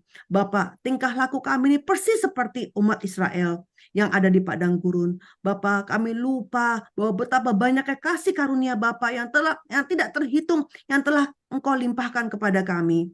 Bapak, kami mohon pengampunan-Mu ya Bapak. Bapak, kami sangat bersyukur atas firman sejarah penebusan ini Bapak, yang telah mengajarkan kami Bapak, sehingga kami bisa mengerti kehendak-Mu Bapak. Walaupun sekarang kami baru mengertinya sedikit ya Bapak. Bapak, kami ingin taat. Bapak, tolong Kau biarlah Engkau senantiasa terus membimbing kami dan mengajarkan kami lewat firman sejarah penebusan ini Bapak. Bapak, biarlah kami bisa memperbaiki perilaku kami setiap hari, bisa merubah hati kami, supaya kami bisa taat kepada Bapak dengan rela hati, dengan sukacita ya Bapak. Bapak, sehingga pada akhirnya ketika tiba pada akhir kehidupan kami, Bapak, Engkau mengakui kami sebagai kudus dan kami layak menghadap-Mu ya Bapak. Terima kasih ya Bapak, kami berdoa dan bersyukur dalam nama Tuhan Yesus. Amin. Amin. Terima kasih Ibu Alida untuk firman yang baru disampaikan. Sangat-sangat memberkati kita semua. Pastinya banyak remah-remah yang kita dapatkan. Em, kita mau ya taat kepada Tuhan. Em, tidak ya kita tidak mau tiba sama seperti umat Israel yang berkeliling terus untuk mendapatkan tempat yang telah ditunjukkan Tuhan. Seperti kita juga dalam hidup kita saat kita mendengar petunjuk yang kita baca dari firman Tuhan, bahwa Tuhan sebenarnya sudah memimpin kita untuk masuk ke dalam satu tempat, tetapi kita masih mau melakukan ya kemauan-kemauan kita sendiri, kedagingan kita sendiri. Sebenarnya bahwa jalan Tuhan yang sudah ditunjukkan kepada kita memang sering tidak mudah, sering berliku-liku, tetapi itulah jalan yang benar. Kita harus taat dan setelah mendengar firman, kita mau berhenti mengeluh, menggerutu, dan kita mau taat dan ya bertobat tentunya, sebab ketaatan adalah jalan tercepat dan jalan yang menjamin keamanan yang mutlak. Mari kita kosongkan hati kita seperti kantong anggur yang lama, tetapi kita mau memberikan kantong yang baru untuk diisi oleh firman Tuhan yang baru. Amin. Kiranya firman yang kita dapat hari ini bisa tumbuh dan berakar di dalam hati kita, dan kita bisa praktekkan di dalam hidup kita dengan bantuan Roh Kudus. Selanjutnya akan masuk ayat. Ya, saya mau berterima kasih dulu untuk apa yang telah Ibu Alida sampaikan, dan kami juga mengucap syukur untuk ya karunia Tuhan untuk pengiriman Ibu Alida dan Ibu Heni yang setia menemani kami semua dalam ya menyertai dan mendampingi dalam perjalanan iman kami. Terima kasih Ibu Alida, terima kasih Ibu Heni. Untuk selanjutnya ada informasi ya berita persekutuan untuk yang akan datang, informasi kita yang akan datang bahwa bulan depan yaitu tanggal 8 Oktober kita akan adakan Zoom lagi, tetapi pada saat ini atau tanggal 8 nanti Oktober itu jamnya berubah. Untuk New York jam 7.15 pagi, untuk Eropa jam 1.15,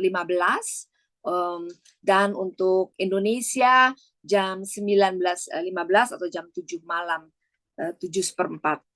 Pembicara tetap kita menanti dan bersyukur juga untuk pembicara kita Ibu Alida, biar Ibu Alida tetap diberkati Tuhan supaya bulan depan dapat mengajar kami lagi, karena mata pelajaran firman Tuhan ini akan tetap berlanjut dan bersambung-sambung. Kami mengharap kehadiran Bapak Ibu Saudara di bulan depan agar kita bisa bersama-sama bertumbuh dan belajar akan kebenaran firman Tuhan.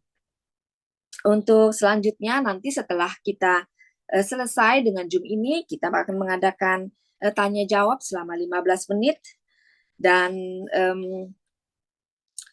ya berikut adalah saya bacakan 2 Korintus 9 ayat 7. Hendaklah masing-masing memberikan menurut kerelaan hatinya, jangan dengan sedih hati atau karena paksaan, sebab Allah mengasihi orang yang memberi dengan sukacita. Kami Persekutuan KTB mengucapkan terima kasih banyak, dan Tuhan Yesus memberkati. Untuk pujian berikutnya, pujian terakhir akan dibawakan oleh Kak Murni.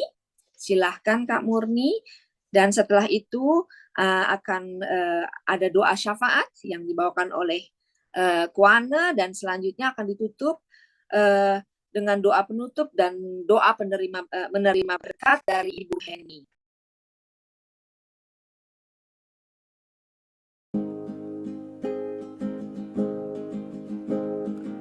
Jam kehidupan diputar tak seorang pun tahu kapan kan berhenti. Mungkin hari ini, mungkin esok, mungkin nanti, cepat atau lambat, tak seorang tahu bila waktunya.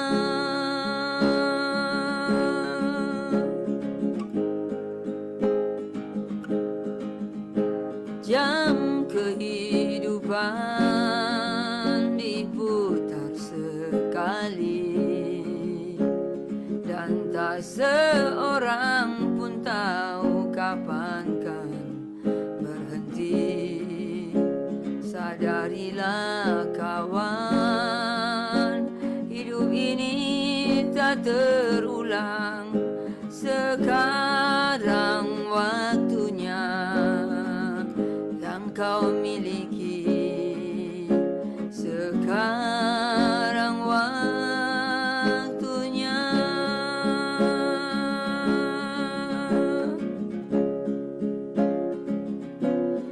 Milikilah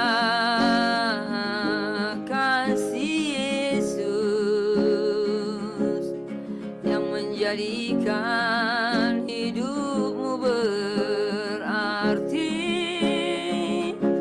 Bekerjalah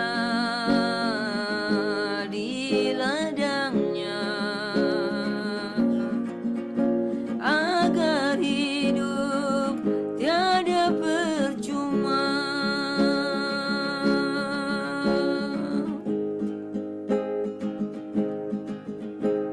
Jam kehidupan diputar sekali, dan tak seorang pun tahu kapan kan berhenti. Mungkin hari ini, mungkin esok, mungkin nanti, cepat atau lambat, tak seorang tahu bila waktunya.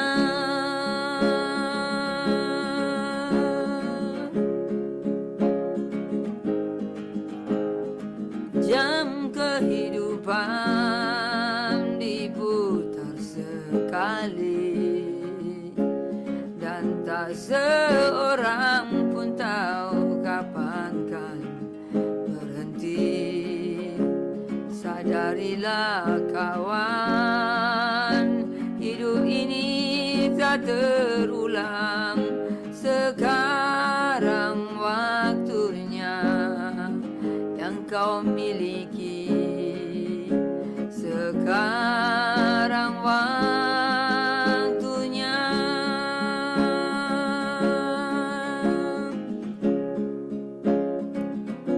Milikilah kasih Yesus yang menjadikan hidupmu berarti.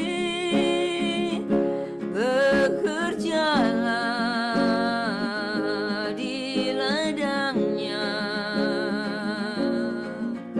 agar hidup tiada percuma. Milikilah kasih Yesus yang menjadikan hidupmu berarti. Bekerjalah di ladangnya agar hidup tiada percuma. Agar hidup tiada percuma.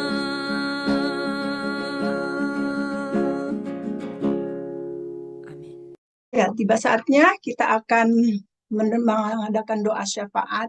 Mari kita bersama-sama menghadap hadirat Tuhan untuk bersama-sama kita berdoa syafaat. Mari kita berdoa. Bapa kami yang di surga, terima kasih kami untuk anugerah kebaikan, pemeliharaan-Mu yang tiada terukur besar dan banyaknya, baik rohani ataupun jasmani kami. Engkau tidak hanya mencukupkan semuanya secara materi, tapi terlebih juga Bapa, bahwa Engkau yang mengenal kebutuhan kami. Dan Engkau yang mengenal kebutuhan kami yang terutama adalah kerohanian kami. Terima kasih Tuhan kami Yesus Kristus, di mana firman-Mu saja Bapa yang memberikan kepada kami kedamaian sejahteraan. Dan firman-Mu juga Tuhan yang memberi keselamatan bagi kami. Bapa yang di surga, kami mengucap syukur terima kasih yang tiada terhingga atas anugerah firman Tuhan yang boleh kami terima pada kesempatan sore hari ini. Bapa yang di surga, seringkali kami juga Tuhan seperti juga bangsa Israel yang tidak taat dan tidak menuruti apa yang sesungguhnya telah Engkau tetapkan kepada kami. Dan sering kami juga berjalan di dalam jalan-jalan yang gelap Bapa. Namun kami ucap syukur terima kasih. Karena Engkau Tuhan kami Yesus Kristus yang begitu besar kasih-Mu kepada kami. Engkau menarik kami kembali dari ketidaktaatan kami Tuhan dan dari kegelapan jalan-jalan kami. Terima kasih untuk firman-Mu yang begitu jelas juga mengajar kami pada hari ini kembali. Agar kiranya juga Tuhan, biarlah kami setiap hari mengisi hati kami, pikiran kami Tuhan dengan kebenaran firman-Mu, dan memberi kami juga kekuatan Roh Kudus-Mu untuk kami mentaati apa yang menjadi kehendak-Mu. Bapa yang ada di surga, terima kasih Tuhan kami Yesus Kristus. Biarlah kiranya juga Engkau saja yang menjadi gunung batu di dalam kehidupan kami. Engkau juga Tuhan yang menuntun, memberi jalan terang pada jalan-jalan kami. Bapa yang ada di surga, kami juga sekali lagi juga mohon ampun akan hal-hal yang tiada layak di hadirat Tuhan. Dan biarlah kiranya kami juga mau selalu setiap hari disucikan, dikuduskan oleh kebenaran firman-Mu, dan beri kami juga selalu kekuatan oleh pimpinan Roh Kudus-Mu untuk mentaati apa yang menjadi kehendak-Mu. Bapa, kami juga mau mengucap syukur pada kesempatan hari ini untuk berkat untuk kedua hamba Tuhan kami Tuhan, untuk Ibu Alida dan juga Ibu Heni sebagai gembala kami. Mengucap syukur terima kasih Bapak, Engkau anugerahi beliau bagi kami, dan kami mau berdoa untuk keluarga dan juga untuk pelayanannya juga Tuhan. Biarlah kiranya Tuhan senantiasa memberikan hikmat-Mu, dan biarlah juga Tuhan terutama memberikan kesehatan agar beliau ini juga Tuhan di dalam pelayanan selalu mempunyai jasmani yang fit juga Tuhan, sehingga nama-Mu saja yang dimuliakan. Dan berkati juga untuk proyek daripada Ibu Alida di dalam membuat buku-buku untuk anak-anak juga Tuhan. Kami mohon agar Roh Kudus-Mu juga Tuhan yang memberi tuntunan kepada Ibu Alida. Bapa, Engkau juga Tuhan yang mencukupkan segala kebutuhan kehidupan daripada hamba-hamba-Mu ini Tuhan. Dan kami mengucap syukur terima kasih bagi beliau. Kami juga mau berdoa Tuhan untuk saudara-saudara kami di KTB ini Tuhan, yang pada hari ini hadir satu persatu, agar kiranya juga Engkau memberkati mereka masing-masing, dan agar kiranya juga hikmat daripada-Mu juga Tuhan yang memberkati mereka di dalam menjalani kehidupan, dan juga mempunyai semangat selalu untuk melayani Engkau, dan terutama juga senantiasa memberikan kerendahan hati kepada kami masing-masing, dan hikmat-Mu Tuhan, di mana juga Tuhan meletakkan kami. Kami menserahkan saudara-saudara kami satu persatu yang kurang sehat juga Tuhan, agar kiranya juga Engkau yang menjamah mereka masing-masing, dan yang memberi kepulihan dan juga memberi kekuatan di dalam menjalani masa-masa yang juga sakit ini juga Tuhan. Kami juga mengucap syukur terima kasih, agar kiranya juga semakin banyak jiwa-jiwa juga yang boleh Tuhan menangkan melalui kebenaran firman-Mu yang kami dengar. Kami mau berdoa juga untuk masing-masing yang berhalangan, agar kiranya Tuhan pada kesempatan bulan yang akan datang Tuhan boleh arahkan hati mereka masing-masing boleh rindu juga selalu Tuhan untuk menerima kebenaran firman-Mu.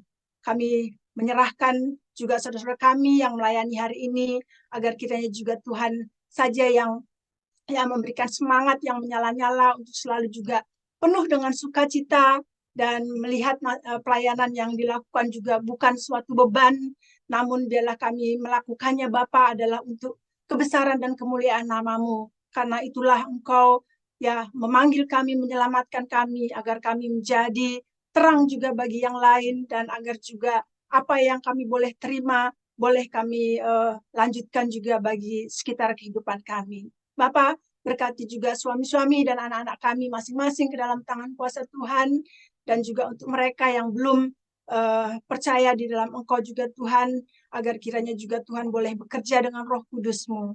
Pakai kami sebagai istri juga Tuhan, untuk ya bisa dipakai menerangi hati suami dan anak-anak kami. Dan segala kekurangan kelemahan kami Tuhan, kami mohon kiranya Roh Kudus-Mu saja yang senantiasa yang memperbaharui kami. Bapak, kami juga boleh serahkan untuk murni di dalam segi teknik juga Tuhan. Terima kasih di mana Engkau saja Tuhan yang memberikan juga murni kepandaian juga Tuhan di dalam menangani semua teknik-teknik yang ada, dan ya Engkau berkati juga murni dalam pelayan-pelayan yang lain. Terima kasih juga Tuhan untuk Zoom ini di mana Engkau memberi kelancaran sehingga kami juga boleh menerima, melangsungkan ibadah kami ini Tuhan, kiranya juga menyukakan dan menyenangkan hati-Mu saja. Bapak, kami berdoa juga untuk bangsa dan negara kami, bangsa Indonesia, agar juga Tuhan memberkati, Engkau mengetahui segala masalah juga yang ada Tuhan, agar kiranya juga Tuhan memberikan hikmat kepada para pemimpin dan juga dan jajarannya, dan juga untuk anak-anak Tuhan di tanah air, agar kiranya juga Tuhan ya memberikan kepada setiap anak-anak-Mu di tanah air juga hikmat dan pimpinan dalam ya memelihara lingkungan dan sekitarnya juga. Bapak, pakai jemaat-jemaat Tuhan di seluruh Indonesia juga Tuhan, agar kiranya juga Engkau berikan kepada setiap anak-anak Tuhan, baik itu hamba-hamba Tuhan juga hati yang takut akan Engkau Tuhan, hati yang menguduskan nama-Mu, sehingga penyebaran Injil pun boleh diberitakan di tanah air kami, dan ya Engkau yang kiranya membukakan ladang-ladang juga jiwa-jiwa Tuhan, dan Engkau yang menarik mereka dengan kuasa Roh Kudus-Mu. Terima kasih Tuhan untuk jiwa-jiwa yang juga telah Engkau menangkan, dan biarlah kiranya juga dapat Engkau melipat gandakan melalui mereka dengan hikmat dan Roh Kudus Tuhan. Kami juga berdoa untuk bangsa-bangsa di mana kami berada, baik itu di New York, baik itu di Indonesia, baik itu di Jerman ini juga Tuhan, dan di negara-negara lain juga Tuhan, agar kiranya juga Tuhan memberkati. Berkati setiap juga hamba-hamba Tuhan dimanapun berada, yang menyebarkan Injil juga Tuhan, dan anak-anak Tuhan juga yang setia menyebarkan Injil juga Tuhan, agar kiranya juga Tuhan peliharakan dan jauhkan kiranya juga dari segala mara bahaya. Dan biarlah kiranya juga Tuhan, Engkau saja Tuhan yang memberikan pertolongan kepada anak-anak-Mu yang telah percaya kepadamu, dan juga pada hamba-hamba-Mu Tuhan yang melayani Engkau. Mereka ada dalam bahaya, ketakutan, ataupun juga penganiayaan Tuhan, agar kiranya juga Tuhan memberikan perlindungan-Mu, memberikan penghiburan-Mu kepada masing-masing anak-anak-Mu Tuhan, dan juga hamba-hamba-Mu dan keluarga mereka masing-masing. Bapa yang di surga, kami mau berdoa juga untuk negara-negara di mana banyak sekali mereka yang menjadi tempat untuk pengungsian, agar kiranya juga Tuhan berkati, agar negara-negara ini juga Tuhan menjadi ya kepanjangan tangan-tangan-Mu untuk memberkati setiap para fluhling yang ada, dan juga menjadi ya tempat di mana mereka pun boleh mengenal Engkau Bapa.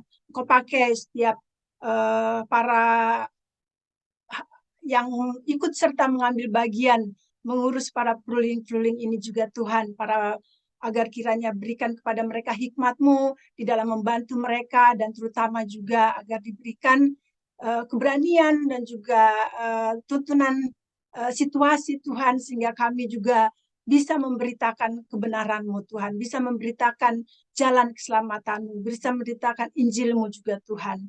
Tuhan akan juga persiapkan masing-masing para pengungsi Tuhan, untuk mereka juga membuka hati mereka, terutama juga mereka yang masih membawa ya kantong-kantong yang lama ini juga Tuhan, agar kiranya juga situasi-situasi di Eropa ini juga terutama bisa Tuhan pakai melalui anak-anak-Mu untuk bisa mengisi kantong-kantong yang lama ini dengan kantong-kantong yang baru. Namun Tuhan, semuanya Engkau saja yang bisa mempersiapkan semuanya itu, dan biarlah kiranya Tuhan, banyak sekali memang tuaian yang harus dituai Tuhan, namun Engkau juga yang akan menolong para penuainya. Bapa yang di surga, kiranya Engkau saja yang memakai jemaat-jemaat Tuhan juga di Eropa ini untuk juga bisa membantu para pengungsi-pengungsi yang ada.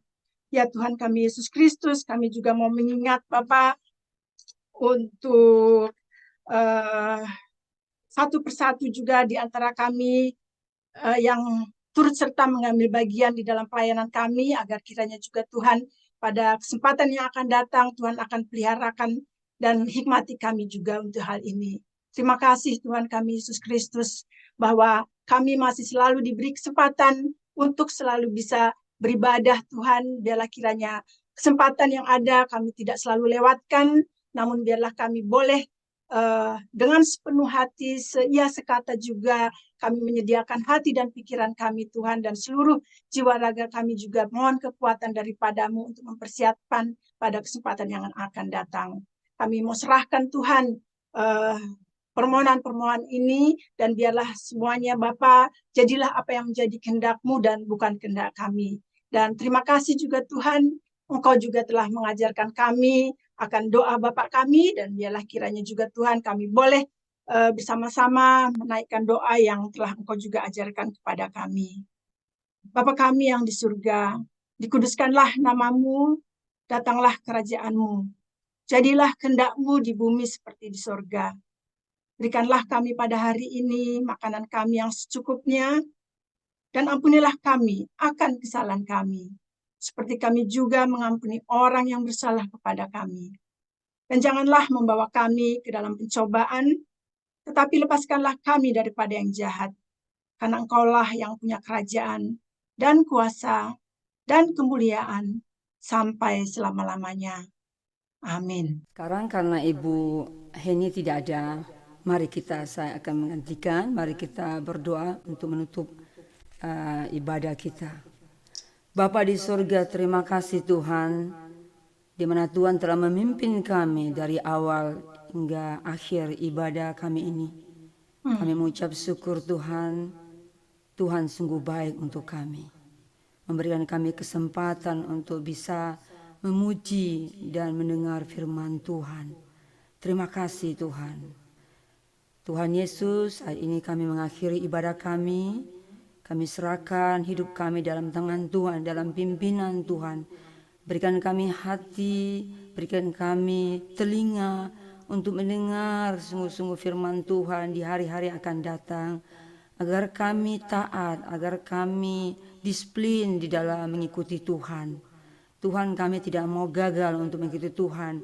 Dari itu kami memerlukan Tuhan di dalam hidup kami, di dalam ucapan kami, di dalam mata kami, hati kami, pikiran kami. Biarlah selalu menyenangkan hati Tuhan dalam hidup kami. Biarlah kami dipakai Tuhan untuk alat Tuhan, untuk jadi perabot Tuhan yang harum di mata hati Tuhan, untuk bisa menyampaikan firman Tuhan, untuk menyatakan kebenaran firman Tuhan di luar sana. Dari itu Tuhan, persiapkan kami Tuhan, persiapkan hati kami untuk sungguh-sungguh mendengar firman Tuhan, untuk tidak menganggap remeh firman Tuhan dalam hidup kami. Tuhan Yesus, terima kasih hari ini begitu banyak firman Tuhan mengajarkan kami untuk hati taat. Dari itu Tuhan, kami minta pimpinan Roh Kudus untuk hari-hari yang akan datang. Tuhan, kami mengakhiri ibadah ini. Tuhan Yesus, kami percaya bahwa Tuhan bersama kami. Berkati kami semua. Mari jemaat Tuhan, mari kita mengangkat tangan kita. Bapa di surga sendiri yang memberkati kita. Diberkatilah orang yang mengandalkan Tuhan, yang menaruh kepercayaannya kepada Tuhan, dan yang takut akan Tuhan, yang kesukanya ialah Taurat Tuhan, Dia merenungkan Taurat itu siang dan malam. Ia seperti pohon yang ditanam di tepi aliran air. Ia menghasilkan buahnya pada musimnya. Dan yang tidak layu daunnya, apa saja yang diperbuatnya berhasil. Diberkatilah keluar masuknya, diberkati sisi rumahnya, diberkati pekerjaannya. Tuhan memberkati engkau dan melindungi engkau. Tuhan menyari engkau dengan wajah-Nya dan memberikan engkau kasih karunia. Tuhan menghadapkan wajah-Nya kepadamu dan memberikan engkau damai sejahtera. Bagi kita yang percaya, katakan amin.